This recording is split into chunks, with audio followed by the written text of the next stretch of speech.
So essentially, there's two ways of giving feedback. One is we can talk about the person's behavior. That's their observable behavior, what they're doing, what they're not doing. And the second major category is what is their attitude. And their attitude is what the person believes, what they think, how they feel. My gentle reminder this morning is when you're giving feedback to somebody, I rarely use the term never, but I'm going to use it now. Never give somebody feedback about their attitude. What somebody believes, what they think, what they feel is their domain. We're crossing a line when you give somebody feedback of what they believe, think, or feel. And I would encourage you also to take this back home with you in your personal relationships.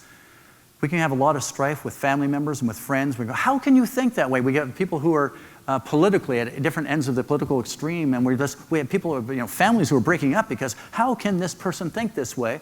Well, what they think is none of our business.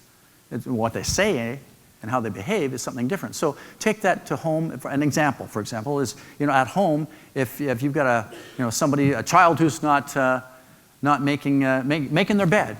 Well, if we were to give them feedback about their attitude, you might say to them, well, hey, you're messy. You're so lackadaisical. You're so messy. Anytime we use the term you are, it's not really fixable. That's who they are in our mind. And so we're going to have people who will resist that. It's like, how can you change that? How can I fix that? If you take the same scenario where you have the unmade bed, instead we focus on behavior, we'd say, I need you to make your bed. Forget the judgments about who they are. So let's take that to a customer engagement perspective. If you're talking about customers, if you're talking about attitude, we could say to them, okay, you need to be more friendly to customers. And there's that word, you need to be more friendly. That's an attitude. Well, a lot of people are going, well, I am friendly. I greet people. I help them. You're not being fair. And we're not. And this is why we get wrongful dismissal lawsuits.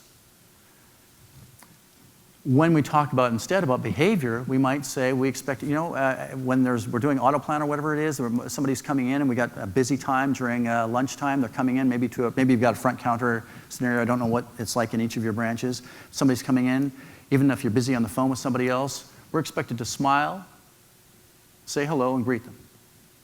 I don't have to be more friendly. No, just smile, say hello, be with you in just a few moments, help yourself to a coffee, and greet them. I don't want to be friendly? No, just do that. Smile, show teeth. And that's what they're being paid for. So in terms of bad boss behaviors, I think where people leave and they post bad comments online about us, which we all suffer for, just be careful when you're giving feedback, especially to employees as you're guiding them in their journey. And that way, observable behavior is something that is not judgmental. That's what you're seeing. It's a lot easier to do.